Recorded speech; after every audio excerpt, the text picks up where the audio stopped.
SGA once again. Little hesitation. The left hand. What a move by SGA. Another block. Chet Holmgren, the long arm of the law. In the game. These are key minutes without SGA. And another drive. J. Dom cocks it back and throws it down. This is Udart. You're listening to the Uncontested.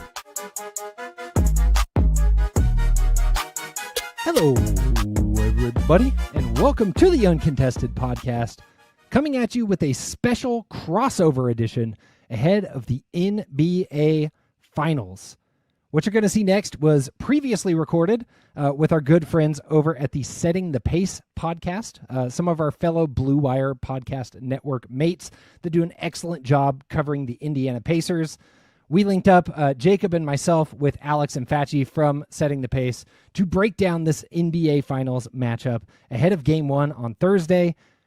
We hope you enjoy it. We hope it gives you a good dose of perspective from both the Thunder side as well as the Pacers side, and gives you lots of good content as we head towards Game 1.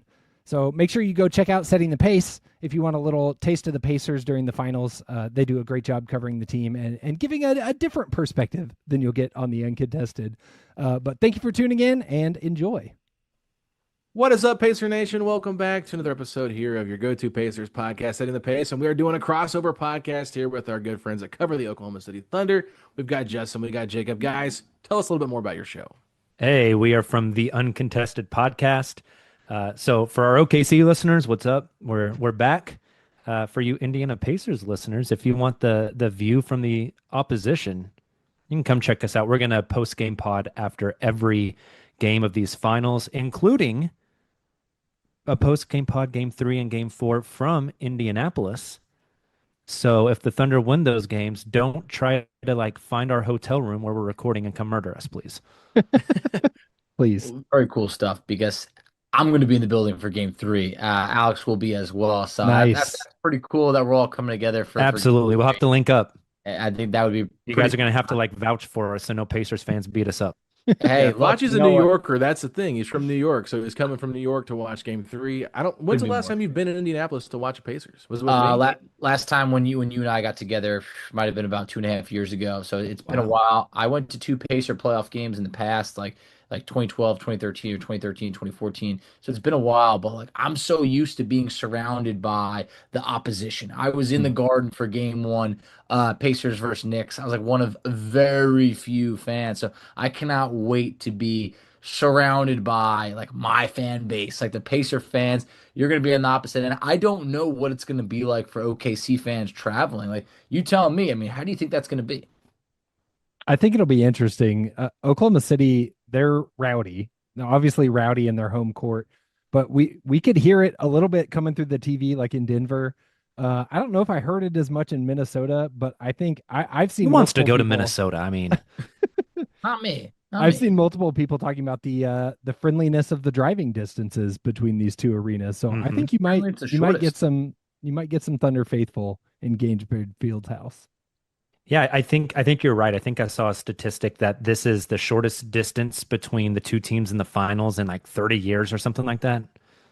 Yeah, it's going to be a pretty close distance. I've heard some people speculate, could the Pacers fly home after Game 1 because they've got some time to rest? I'm I don't think they're going to be doing all of that. No, well, they've been doing enough flying today.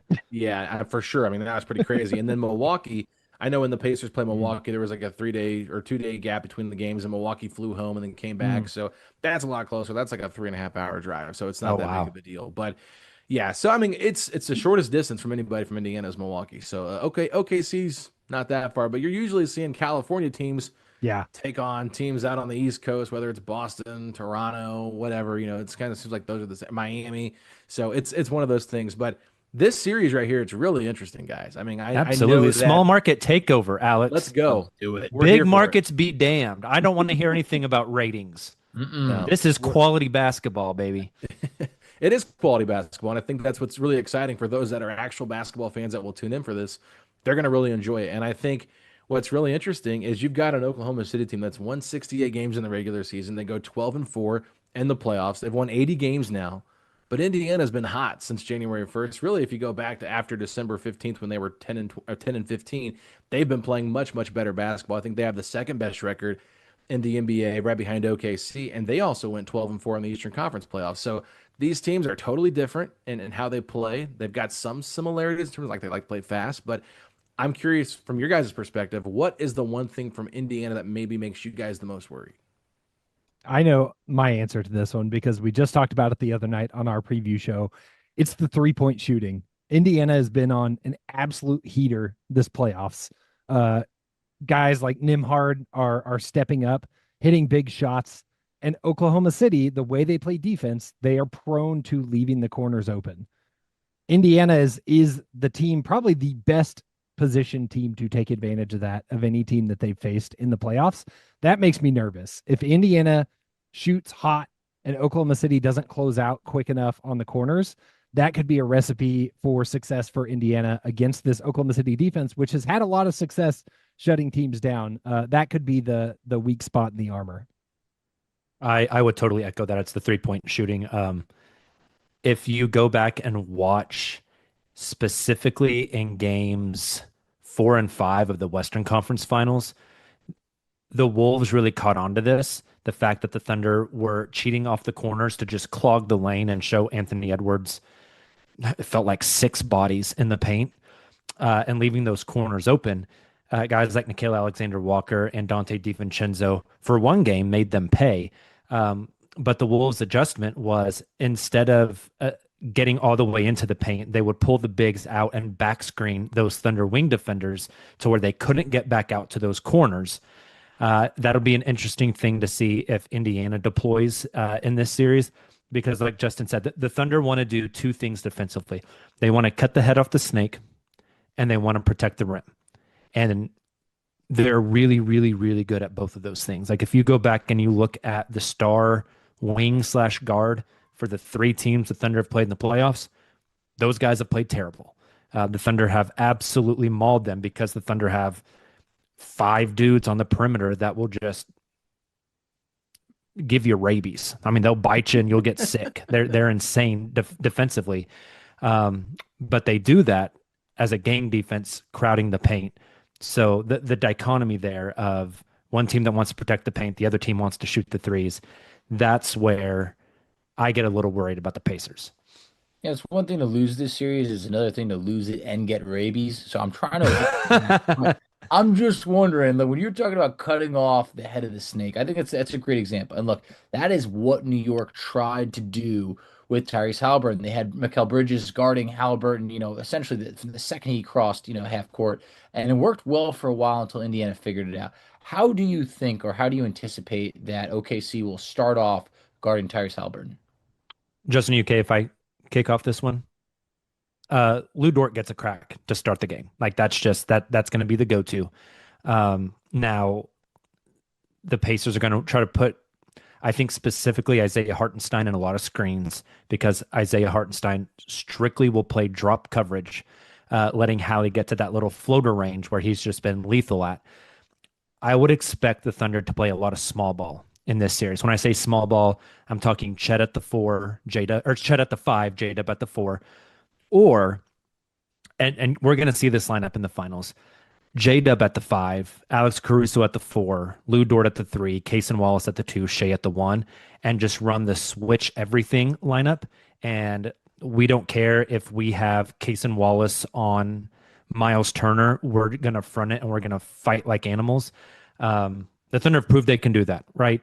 Not in long stretches, but I would provide Game 7 against Denver as the evidence of the Thunder will go small and just try to eat your lunch and switch everything. And I think that's how they're going to have to guard Haliburton, is crowd him, make him uncomfortable. And even though Lou Dort's the first team all-defensive guy, I think the best matchup for the Thunder might be Cason Wallace, the quicker, rangier, longer guard, where Lou Dort's more built like a fire hydrant. Cason Wallace got a comp from his own coach as Ed Reed. He's just this dude that will cover half the floor, will stick to you like glue. His arms are freaky long, and I think he might be the better option down the stretch on Hallie. So we'll see there. Justin, do you have any extra thoughts on that? I think his hands is a big factor. Casey Wallace has great hands. He's so crafty about the way that he can get the ball. Haliburton doesn't turn the ball over. So I think that's going to be an interesting matchup to watch. It's the unstoppable force versus the immovable object at play. Which one wins out? I saw a stat earlier today. I'm probably going to butcher it, but something along the lines of when guarded by Case and Wallace crossing the half court, teams have the lowest offensive rating of any other guy guarding you when you cross half court in the playoffs. So for a second year guy on this team, he's playing a massive role. I think you're dead on, Jacob. I think Lou Dort's the obvious pick to start it, especially because that's what we saw in the regular season. But I think Case and Wallace absolutely has a role in guarding Haliburton. Yeah, and if those two guys don't work out, you got Alex Caruso to throw on them. So it's just like it's never ending. Try Alex Caruso or Jalen Williams. Yeah. Yeah, I mean, Caruso gave Haliburton tons of fits when he was with Chicago, and the Pacers struggled against that Bulls team that had like Zach LaVine, DeMar DeRozan, Vucevic, just because Caruso could really take Haliburton out of his element on a one-on-one situation. So, yeah, it'll be interesting to see the Pacers actually. What was really fascinating is Memphis, Jalen Wells, great defender, was guarding Haliburton, face guarding him at half court. And it was just like absolutely a problem for the Pacers the first time they played him. They actually played them after the All-Star break. And so Rick Carlisle brought in a coach from Germany that is coaching in the WNBA to know, like, to set certain angles on screens to try to free up Haliburton. Like, that's how dedicated they were to try to find different ways to get Haliburton free from all this tight pressure he's going to see without having the ball in his hands, because sometimes they're just okay playing 4-on-4 and letting the defender just take Haliburton out of the play. But I think overall, like, that's not going to be a recipe for success if Indiana wants to be their best version of it. But I do want to say, you guys talk about going small, right, with J-Dub at the 5. I would be shocked if Carlisle keeps Miles Turner out there for those lineups like that, just because I feel like he would just get caught in no man's land. You probably see Pascal at the 5, maybe Obi Toppin's out there with him, or they could even go smaller with Neesmith at the 4 and Ben Mathurin out there as well. So I just think there's different ways Indiana could counter that. But if you do go small, how do you feel about your guys' ability to defend Pascal Siakam in the post if J-Dub or Caruso is that primary defender? I think Caruso can guard 1 through 5. And I think that to your point, Jacob. What was that Worldwide Wob tweet? The Thunder running a box and 1 and Caruso's the box. Yeah. I thought you were going to bring up the clip. He was on a podcast the other day, Caruso, and he said he was ready to die on the court guarding Jokic in Game 7.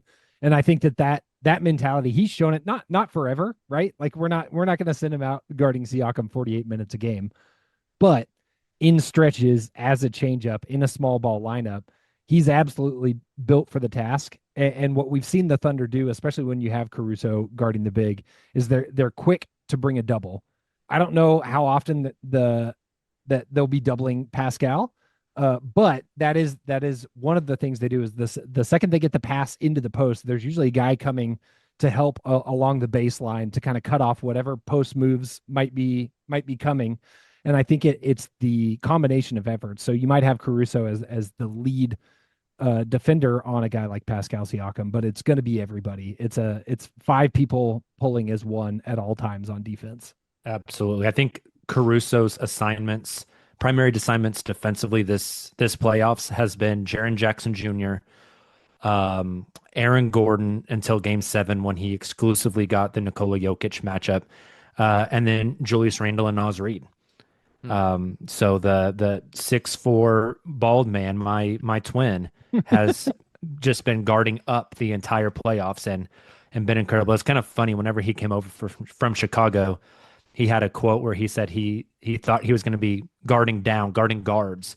But then with the Chet and the Hartenstein injuries, the Thunder had him playing 5 for half the season. And he's willing to do it. And so I think AC is absolutely the answer there. He's been averaging like close to 30 minutes a game this playoffs. I'm not going to be shocked to see that number go up here in the finals. Let me flip that back on you guys, though. The Thunder have not shot the ball well this playoffs. The 3-point shooting has been down, but they have recently, really since Game 7 of the Denver series, really started to find something where the big 3 of SGA, J-Dub, and Chet really connecting offensively, really getting into their rhythm. How do you see that end of the court playing out, specifically with those big three? Talking about from like a perimeter standpoint. Yeah, and how are the Pacers going to like approach defending those three? Are we going to see much zone? Who are the matchups to look out for?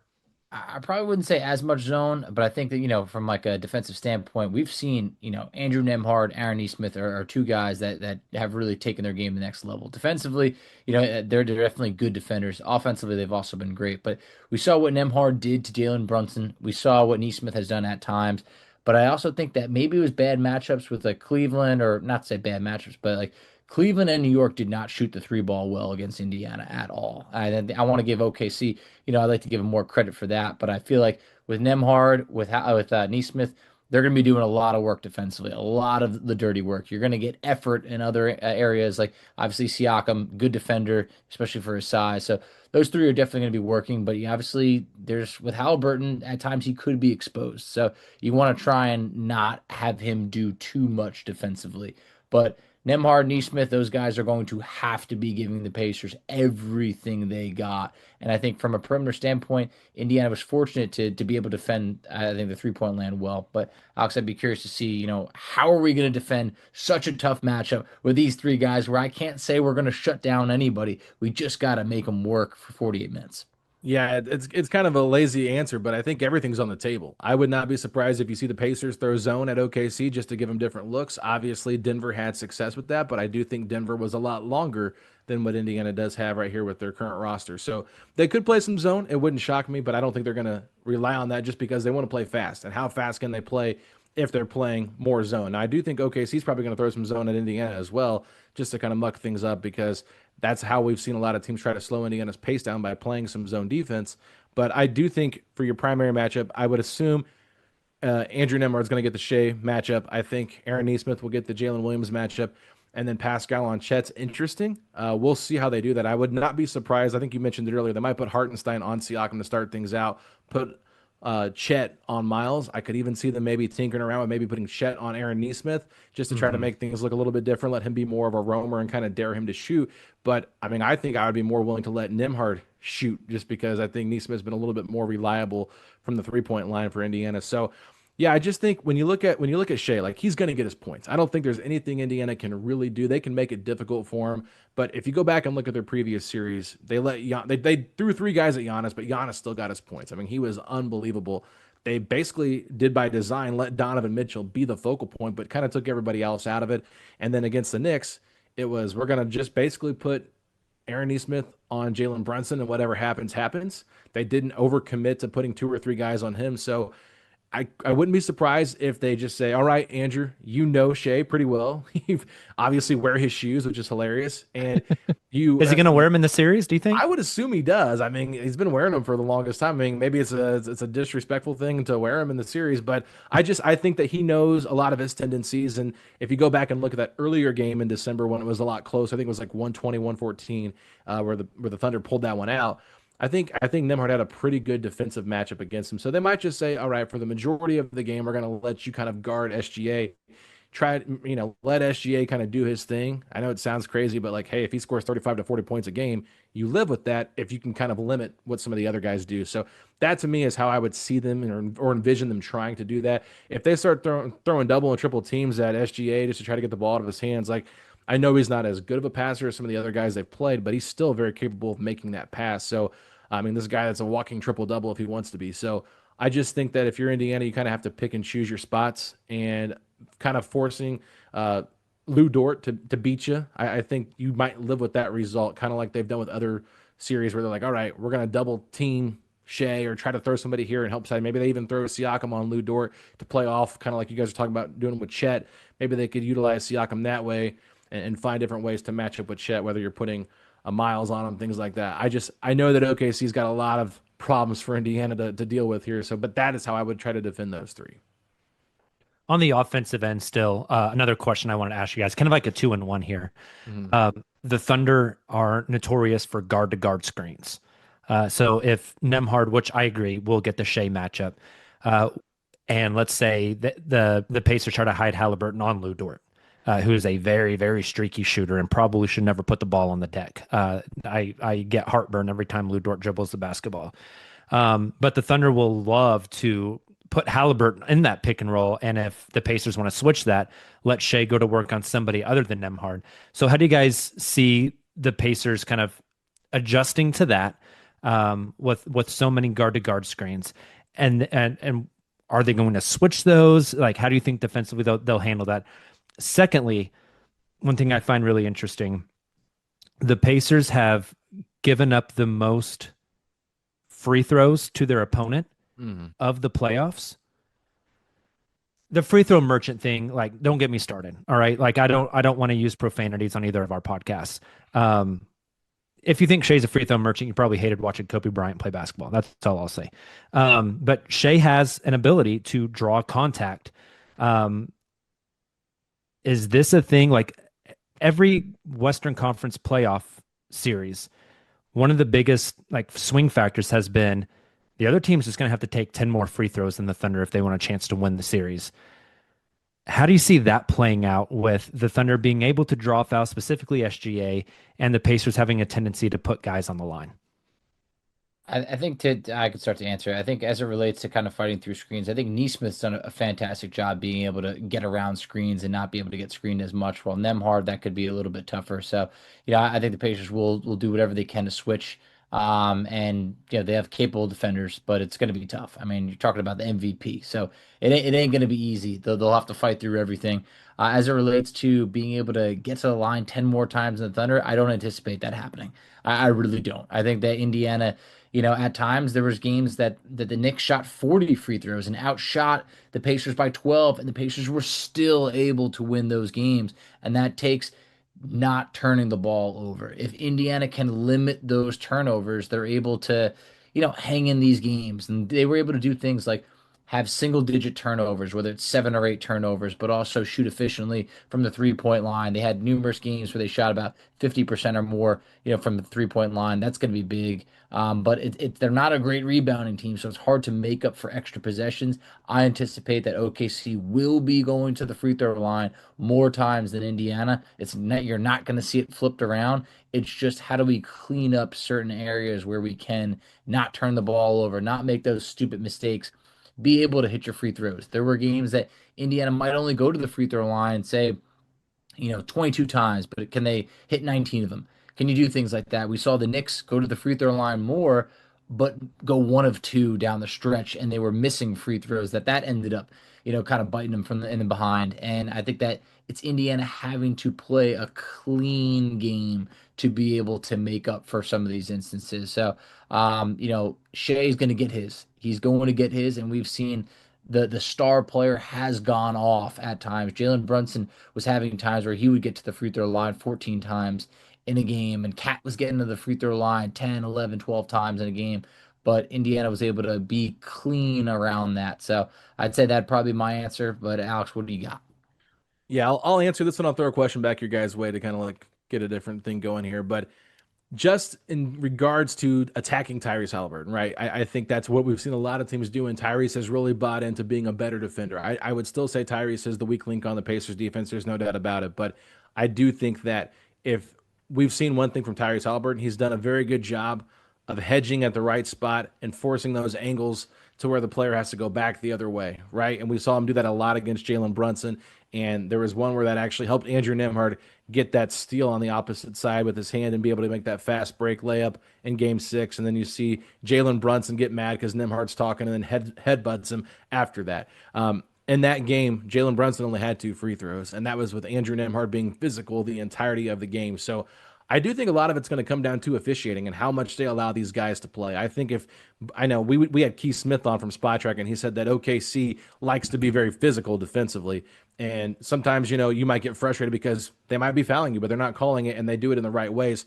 Could they kind of let both teams be very physical and make you play through fouls and things like that? I think that could be a benefit to Indiana. I would say, in my personal opinion, I just think Neesmith is more of a fouler than Andrew Nembhard is. I think he's more of a get in your grill, be physical, where Nembhard's more of a technique defender, where he knows how to put his, be in the right spot. Caitlin Cooper has some great stuff talking about how Nembhard is like anticipating the bump, and so he'll step out of the way and pull the chair. There was one where he actually did that to Shai, and Shai like fell out of bounds, and is back in the December game where Shai was looking for a foul, and it was like Nembhard wasn't even around you. He just moved out of the way because he was anticipating you wanting that bump. And so they're both very different, but they're both in your face defenders that know how to do a lot of different things. So I think that's how they're going to do it. But the whole free throw thing, I mean, we'll see. Indiana has been hit or miss with when they get to the free throw line or not. And like I said, I think it all just comes down to how the game is being called. And that's just going to be a fascinating element of these playoffs, because I feel like every game it's been a different level of physicality. It's like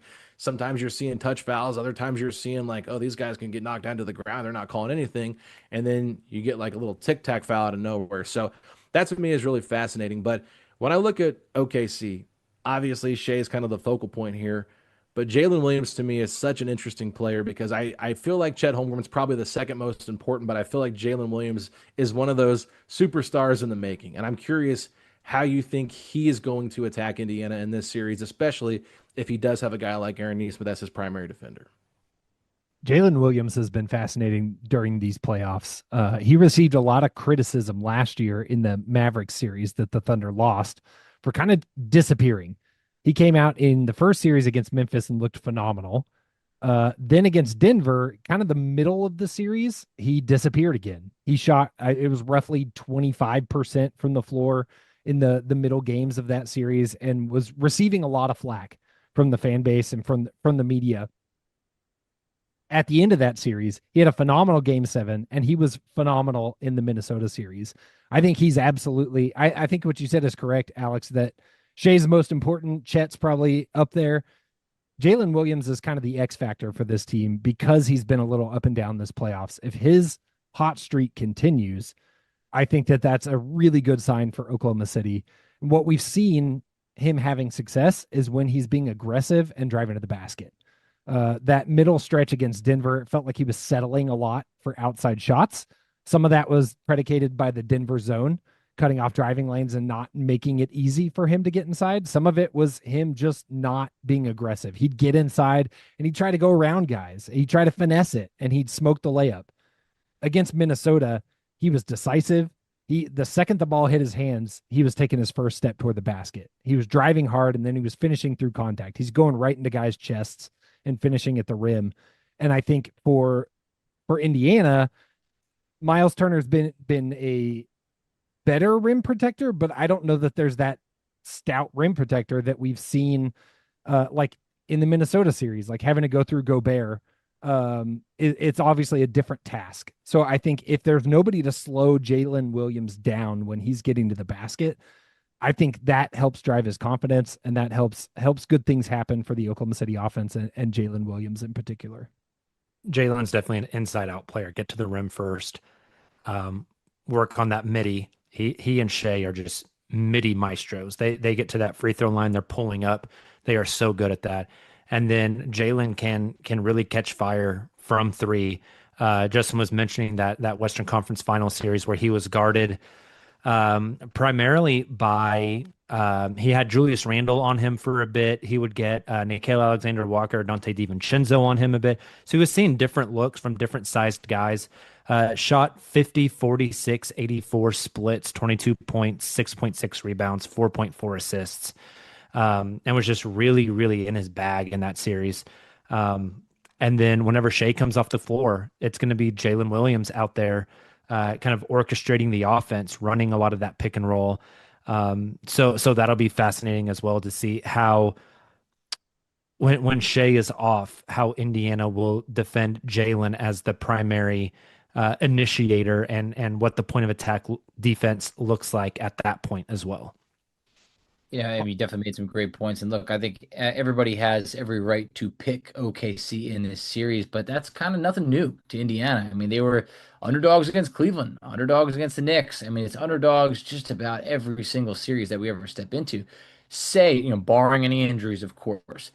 Say things didn't work out for OKC, what would be the reason as to why maybe Indiana could steal this, or how could they possibly, overcome this Thunder team?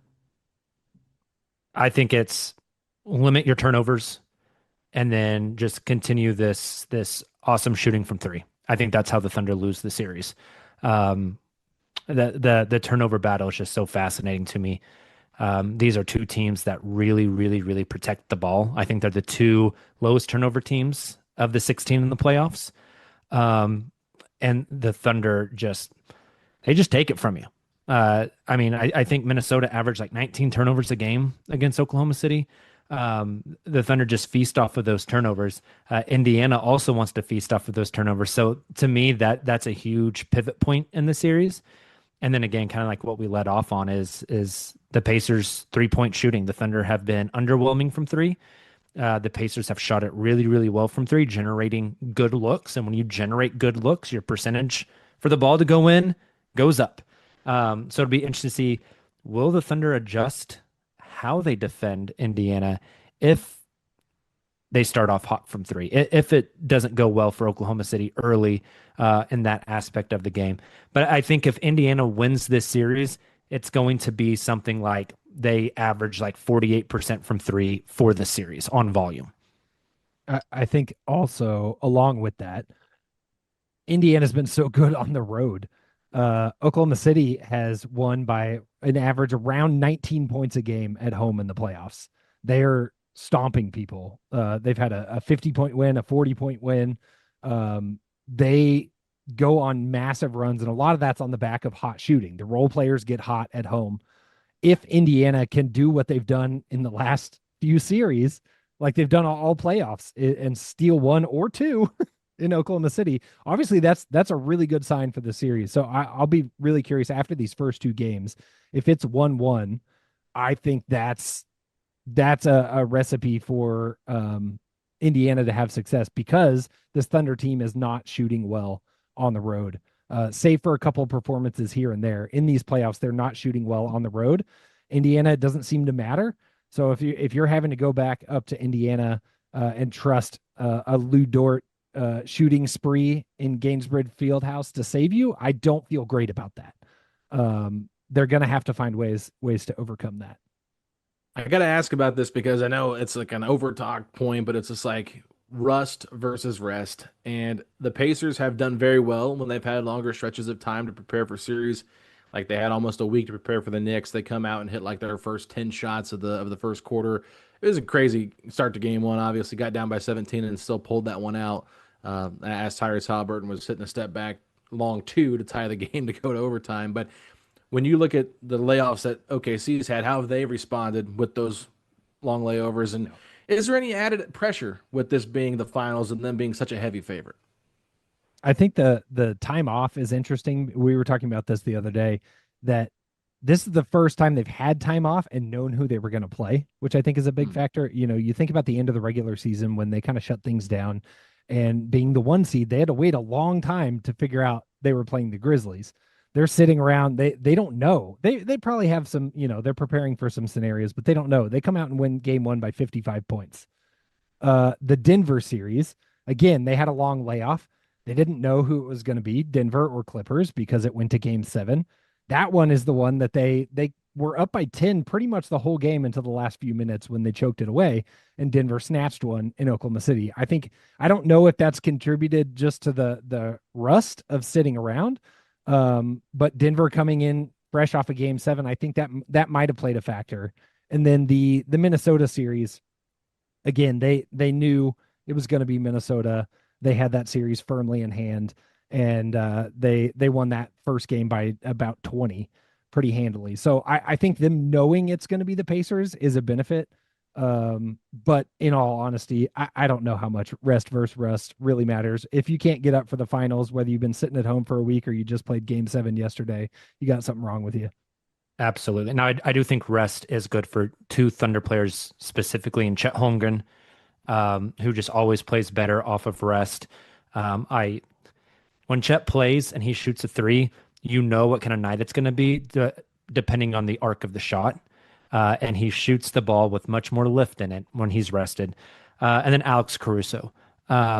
This man I think, is literally trying to die on the basketball court. He said in that recent interview that after that game 7 guarding Jokic, he came into that Minnesota series only about 85%. He said he was beat up.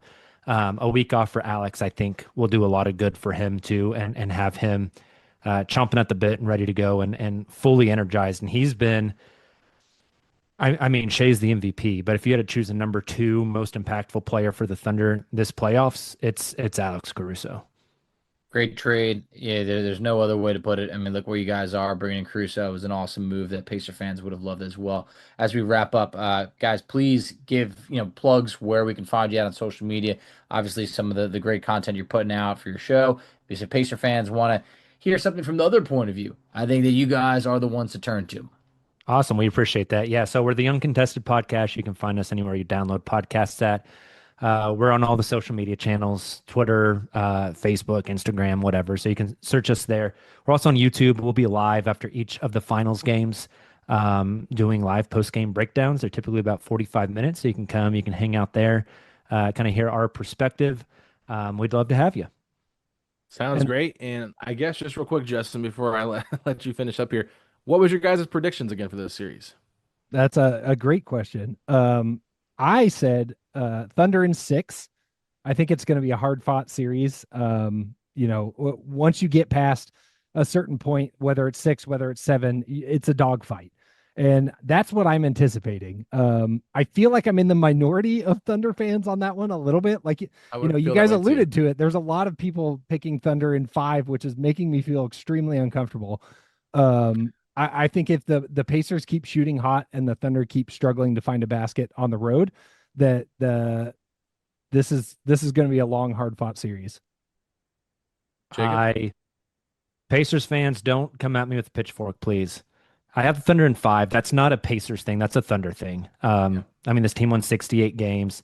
They are 2 last-second Aaron Gordon threes away from being 12-1 in the playoffs. They have the MVP. They have what a lot of advanced metrics say is the best defense since the 90s. They got a lot of things going for them. They're young, but they're starting to put the pieces together. I kind of just think the Thunder roll. Watch.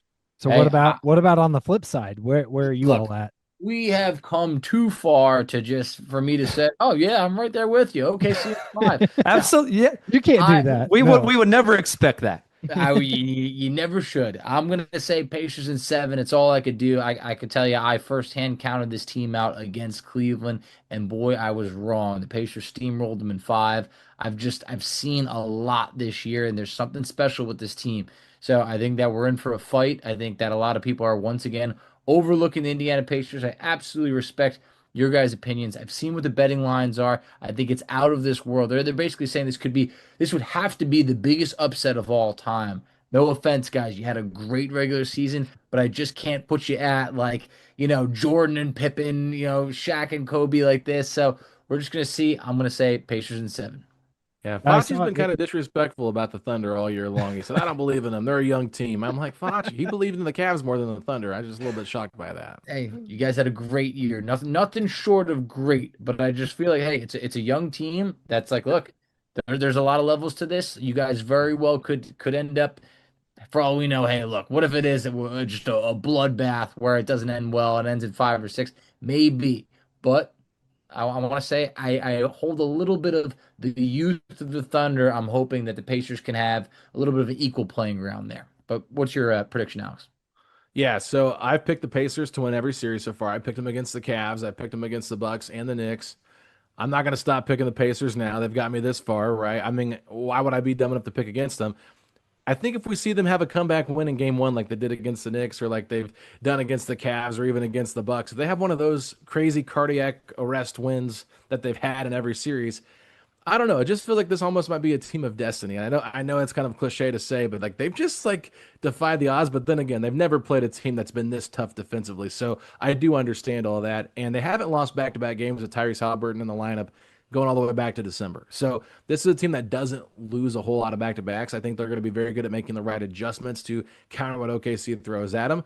I know OKC's got a lot to throw at them. I feel like it'd be very hard for Indiana to win Game 7 on the road. So if I'm going to pick this series, I'm going to pick Pacers in 6 with them winning in front of their home crowd. So that's what I'm going to do. But I'm picking definitely with my heart and not with my head. If I was picking with my head, I'd probably be leaning more with Jacob.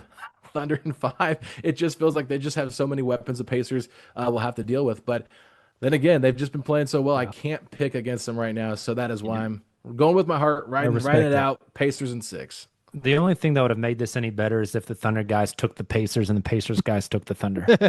Yeah, look, you can re-record it. Yeah, no, that would have been interesting. But yeah, with Alex, hey, I ain't betting any money on the Pacers to win this series. So I'm just going all in with my heart. That's all we can I do. hear it. Fellas, With those lines, I am also not betting any money on this series. Yes. Yeah. Is it still 9.5 point favorites for Game 1? Yeah, I think so. And I think the Thunder are minus 700 for the series. Just blow my mind. I saw a stat today. You mentioned it earlier, but this is the highest odds for the finals since 2004, which was Lakers Pistons, in which the Lakers lost. And so I didn't love that stat. I love it. 5 games. I remember that. Yeah, like I was rooting hard for the Pistons that year. I remember it well. I will say this: Rick Carlisle is probably the toughest coach you guys have gone up against in this. Oh yeah, we've gone up against agree. 2 interim coaches. Yeah. And I think that's a fantastic. big factor. This has been one of his best coaching jobs I've ever seen him do. 100%. 100%. No doubt about it. Rick is essentially like our 6th man in the playoffs right now. This is already a Pacers team with a deep rotation. You got Rick out there. I mean, it's swinging series. It's getting people fired. Unfortunately, like he is out coaching the competition. So that's one of our aces in our back pocket that we're kind of hoping on, of like the experience there of a guy who's won an NBA title before. But fellas, we appreciate you. Thanks for coming on. I would wish you luck, but I literally cannot. You know, the feeling is mutual, Facci. Yeah, exactly. Whatever happens. But I do have respect for you guys and your show. I've seen it for a long time, and you guys do great work. Keep up the awesome work. Likewise. Thanks. And before we go, you got to let our listeners know where they can check you out and find your content for a little taste of the Pacer side of things for the finals. Alex. All right. Facci, I'll do it. Usually you do it at the end of all of our shows when we have the rundown of where you can find us at. But Pacers Pod STP on any social media account that you want to look up. We're on YouTube at Setting the Pace, a Pacers podcast. And, of course, any audio platform that has podcasts, you can find Setting the Pace. We'll be right there. If you type in Pacers a lot, Pacers podcast are right there as well. So we'd love to have you guys. And trust me, we are fans. And so we do get a little carried away. So if we win and it feels like we're gloating a little bit, don't take it personal. Facci's got the pep in his step. We kind of talk about that after every win. Got the pep in the step, and fans have really enjoyed that. So, Facci's still got the finals, making the finals pep in his step right now. But other than that, we try to keep it pretty even kill, and we have a lot of different guests on our show to kind of help preview the next game and things like that. So hopefully you guys will enjoy that. And we'd love to have you guys join us and listen to our show. Awesome. Well, we thank you guys for having us on, doing this joint show together. Excited to see what the next few weeks hold. Sounds good. We'll talk to y'all soon.